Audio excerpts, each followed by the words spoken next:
Hey guys, it's Brother Ray Jones with the First Church of God in Princeton, West Virginia. I want to welcome you to our midweek Bible study.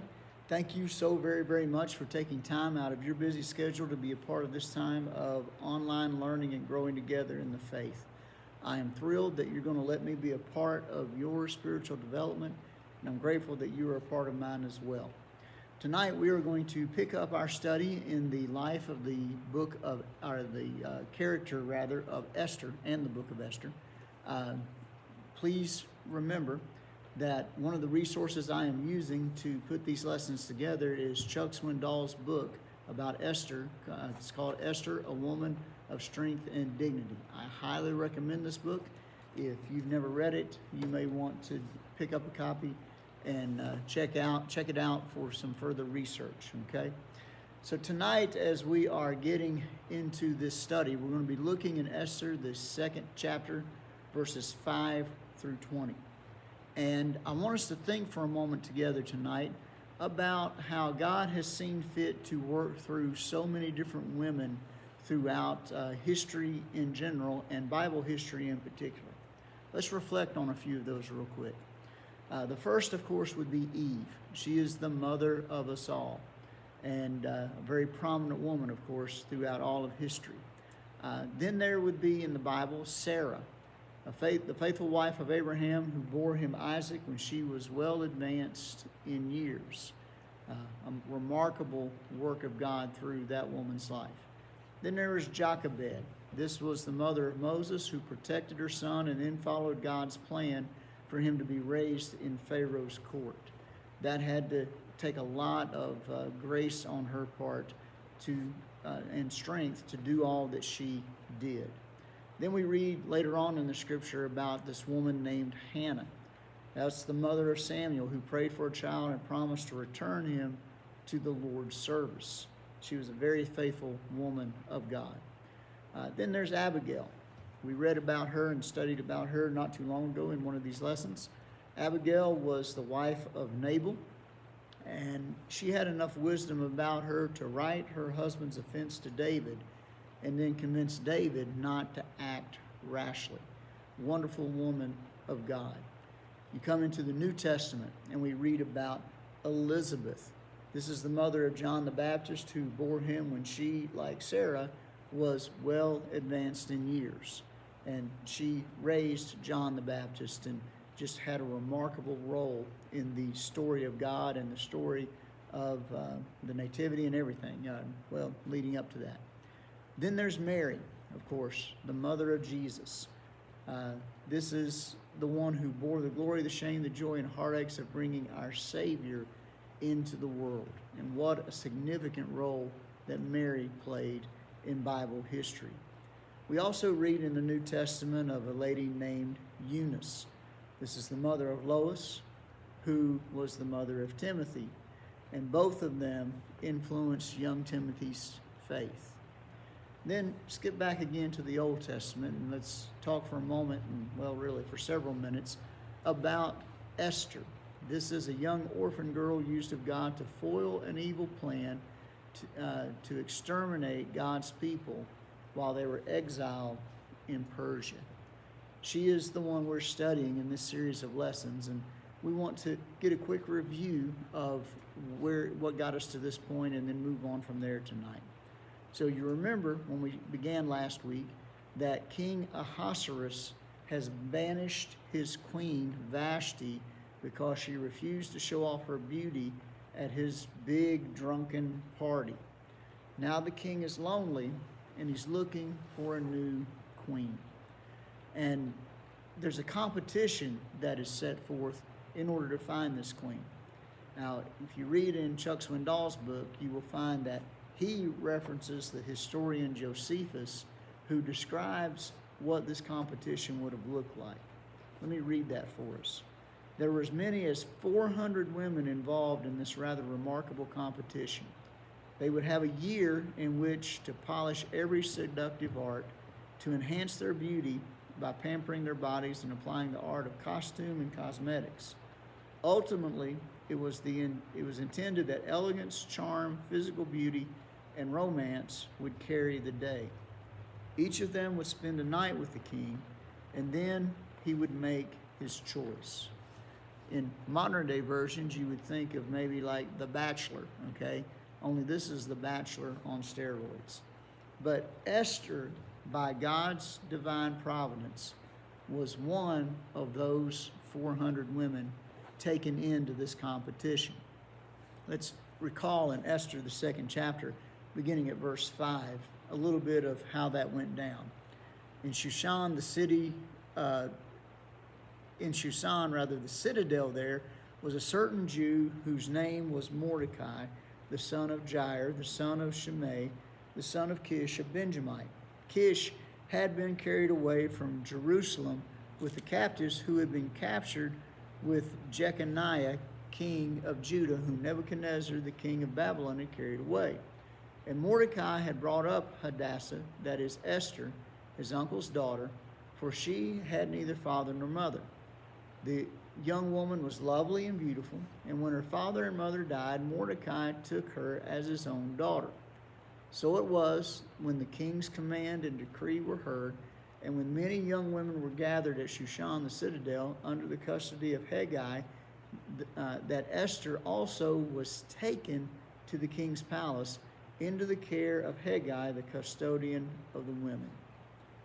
Now please note, as we read through this part of Esther's story, she didn't really ask for this, but neither could she refuse. Now I know this is odd for us to consider in the culture in which we live, but remember, God's people were in captivity at this time, and the way kingdoms rule is you pretty much do what the king says, or you could die. So when they came and took all these young women, Esther really had no choice. Now, think about it though. As an orphan, she was no stranger to unexpected and unwanted change, but she was still with family and in a sheltered environment. Now she found herself ushered into a pagan king's harem. How would this young girl act now that she was no longer in what was familiar, comfortable, and sheltered? Her values and convictions were about to be put to the test. Think about that. Although Esther had been through a lot of change and misfortune in her life, she was still with someone who took very good care of her, and that was Mordecai. He instilled within her the values of the faith, and she had espoused those values, but we're about to find out when she gets away from her family, how is she really going to act? Well, let's look at that tonight and see what we can discern. One of the things we know from the reading of this story is that she maintained a grace-filled charm and elegance. In Esther chapter 2, verse 9, we read this. Now the young woman pleased him, that is Hegai, and she obtained his favor. So he readily gave beauty preparations to her besides her allowance. Then 7 choice maidservants were provided for her from the king's palace, and he moved her and her maidservants to the best place in the house of the women. So something was going on within Esther's life that enabled her to get the attention of Hegai, who was kind of in charge of putting this whole bachelor thing together, okay? She stood out among all those women to the custodian of the women. The scripture says she obtained his favor. And certainly there was divine intervention playing a significant part of this. But it's also safe to say that Esther's inner grace shined through her life. The phrase obtained his favor is literally translated, lifted up grace before his face. In the middle of circumstances she didn't want or ask for, Esther presented herself with dignity and grace. She recognized that she could not control what she couldn't control, and that was her circumstances, as well as what she could control, and that was her response to these circumstances. So in spite of being taken away from her family and pushed into some things that she didn't really care to do, she realized she didn't have any choice. And she quickly identified that she could not control her circumstances, but she could control and did control how she handled those circumstances. That's a very important lesson for us all to take in. None of us have complete control over the things that happen to us, but we do have control in how we respond to those things. Esther is demonstrating that in a marvelous way. We also find out as we read through the story that Esther had restraint and self-control. Pick it up in verse 10 of Esther 2. Esther had not revealed her people or family, for Mordecai had charged her not to reveal it. Now, remember, Mordecai and Esther are Jews, and they're in captivity.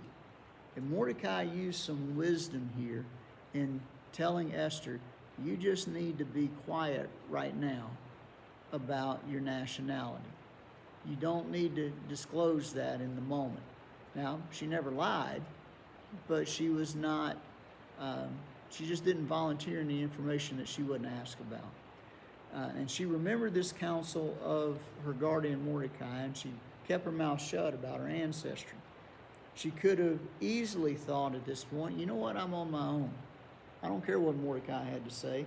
I'm going to pave my own way. I'm going to make my own path, and I'll just tell anybody I want to tell about whatever.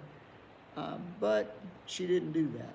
She listened to the wisdom of her elder, even though Mordecai was her cousin. He was older, and he was also her guardian, and had some more experience for one thing in life, and had some responsibility towards her, and he was telling her things that were good and right and true. It turns out he was right.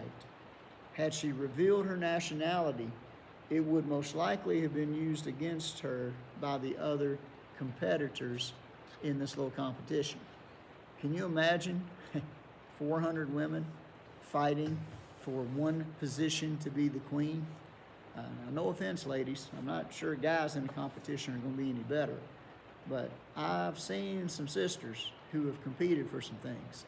And that drive to compete, especially when it's for a dude, that can ramp up pretty quick, okay? So Esther was wise to listen to Mordecai's advice. And she demonstrated some restraint and self-control by adhering to what he said. She also had a teachable spirit about her. We just read in verse 10 of Esther 2 that Mordecai had told her, hey, don't tell everybody where you're from or about your ancestry. When you skip down to Esther, the 2nd chapter, verse 20, we find out, again, she heeded that advice. Verse 20 says, now Esther had not revealed her family and her people, just as Mordecai had charged her. For Esther obeyed the command of Mordecai as when she was brought up by him. In other words, even though she was no longer under his roof and didn't have to do what he said, she saw the wisdom of what he had said because she had a teachable spirit. Now, let me ask you a question. Have you ever been impressed by your own wisdom? I know I have. I've had times in my life where I thought I was a pretty smart person. And I found out the hard way that I'm really not as smart, or wasn't as smart, still am not as smart as I thought I was, or sometimes, quite honestly, still think I am in certain circumstances. That's a bad place to be. Someone has wisely said that education is what you learn after you know it all. I can identify with those remarks. Another person noted this: education is going from an unconscious to a conscious awareness of one's own ignorance. Let me tell you something. The best thing that my college education did for me, well, really two things. One is it showed me how much I didn't know. And the second thing is it taught me to be a lifelong learner, okay? When you're young and dumb, you only realize you're one of the two. At least when I was young and dumb, I only realized I was one of the two. But as I have gotten older and hopefully a little wiser, I'm beginning to understand just how much more I need to learn. And I credit the college education process and a whole lot of other things for helping me along the way with that. So Esther was being exposed to a different realm of education than she had ever known, and she didn't let it go to her head. She had a teachable spirit. Another thing that we find out about Esther as we read through these verses is that she maintained unselfish modesty and authenticity. Pick it up in Esther, the 2nd chapter, beginning at verse 12, going through verse 15. Each young woman's turn came to go in to King Ahasuerus after she had completed 12 months' preparation according to the regulations for the women. For thus were the days of their preparation apportioned: 6 months with the oil of myrrh, and 6 months with perfumes and preparations for beautifying women. Thus prepared, each young woman went to the king, and she was given whatever she desired to take with her from the women's quarters to the king's palace. Take note of that. In the evening she went, and in the morning she returned to the second house of the women, to the custody of Shishak, the king's eunuch, who kept the concubines. She would not go in to the king again unless the king delighted in her and called for her by name. Now when the turn came for Esther, the daughter of Abihail, the uncle of Mordecai, who had taken her as his daughter to go into the king, she requested nothing but what Hegai, the king's eunuch, the custodian of the women, advised. And Esther obtained favor in the sight of all who saw her. So think about this for a moment. Esther most likely grew up with very modest and humble means. And now, over the last 12 months, she has been ushered into the lap of luxury and all the things that a Persian king could offer her. She had all of these things at her disposal for 12 months. She was spent one full year in a spa and type setting, in a very elegant setting. She had everything that she could possibly imagine that a woman would want to help her be pretty and make her feel pretty. And she's being pampered, and she's being prepared to present herself to this king as a candidate to become queen. So here she is with all of this stuff at her disposal. And now that could easily go to her head, but it didn't go to Esther's head. She maintained modesty and authenticity as she prepared herself for her night with the king. Now, we don't know exactly what Hegai advised her to take or not take, but we do know that she did nothing more and nothing less than what he had advised. Now think about that for a moment. I'm not sure how I would handle it if I suddenly had all kinds of stuff available to me like that. I might be real tempted to want to just go hog wild. Esther didn't do that. She kept herself grounded, and she maintained authenticity and modesty. Another thing that we need to note is that Esther possessed a kind winsomeness regardless of her surroundings. Pick it up in verse 15 of Esther chapter 2. Now, when the turn came for Esther, the daughter of Abihail, the uncle of Mordecai, who had taken her as her daughter, to go into the king, she requested nothing but what Hegai, the king's eunuch, the custodian of the women, advised. And Esther obtained favor in the sight of all who saw her. So Esther was taken to King Ahasuerus into his royal palace in the 10th month, which is the month of Tebeth, in the 7th year of his reign. The king loved Esther more than all the other women, and she obtained grace and favor in his sight more than all the other virgins. So he set the royal crown upon her head and made her queen instead of Vashti. So now we come down to the point that it's Esther's turn to go in and impress King Ahasuerus. She's already demonstrated that she's got a teachable spirit. She's already demonstrated that she's going to keep herself grounded and walk in modesty and authenticity. But then there's this thing about her that is just winsome. She's finding favor and grace with anyone and everyone she comes into contact with. That is reminiscent, if you will, of Joseph of the Old Testament that we read about some time ago. But we know from this, while God is not specifically mentioned, we know that the hand of God and the favor of God is all over Esther in this situation. The reason that can be is not only the providence of God, but also Esther's willingness to be shaped by his teachings and by his guidance. She was not overwhelmed by the glamour and the glitz of her worldly surroundings, but she also found a way to function within them. Think about that. Here she is again with all of this opulence at her disposal, and she didn't let that overwhelm her, but she functioned in the middle of it. She couldn't get away from it. She couldn't just up and decide to leave. She exemplified what Jesus said in the New Testament to the disciples and to us, that we're in the world, but not of the world. Esther portrayed that in such a wonderful way. And her kind winsomeness won the day. And she won the contest. She now becomes the new queen. And again, God is at work in all of this. We also see the last thing that we're going to talk about tonight is Esther displayed humble respect for authority. Pick it up in verses 18 through 20. Then the king made a great feast, the feast of Esther, for all his officials and servants, and he proclaimed a holiday in the provinces and gave gifts according to the generosity of the king. When virgins were gathered together a second time, Mordecai sat within the king's gate.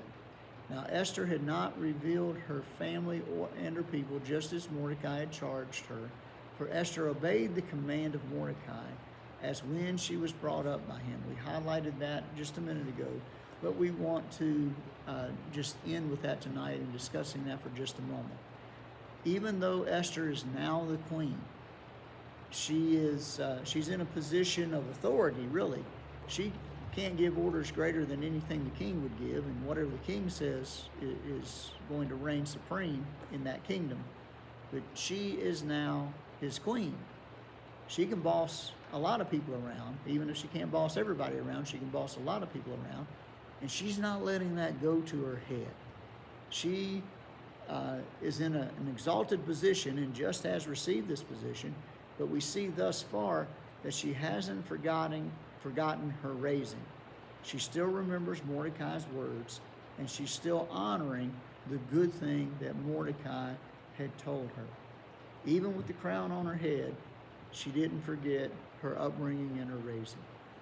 So now we pick up this part of her story where she has this young girl named Esther has been ushered from being in a very common setting, a very humble setting, a very modest setting, now 1 year later into the palace of the king, and she is now queen in the land.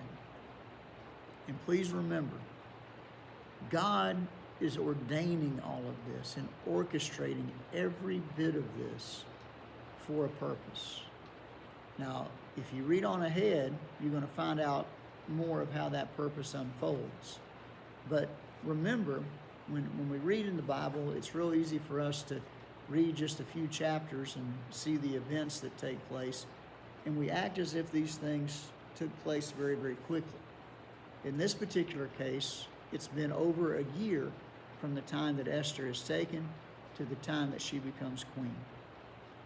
And in that 12-month period of time, she has shown herself faithful. She is demonstrating so many wonderful qualities that have been instilled within her because of her faith in God and because of her willingness to listen to godly people in her life, especially Mordecai.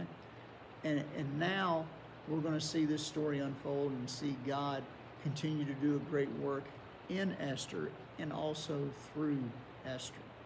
And that work is going to be a blessing to her people. Don't forget, God is at work in all of this. And what I want us to take note of as we close out tonight is, what about the circumstances that we find ourselves in? Circumstances we may not want or ask for, but we can't refuse. Could it be that God is placing us right where He wants us, even if we don't like it. We're being placed right where God wants us to be because He's got a greater purpose in mind. Oh, my friend, I don't know what you might be going through, but I do know this. If God placed Esther where He needed her to be, He will place us where He needs us to be. And wherever He places us, even if it's uncomfortable or unpleasant, or not where we would want to be, where Esther was very comfortable.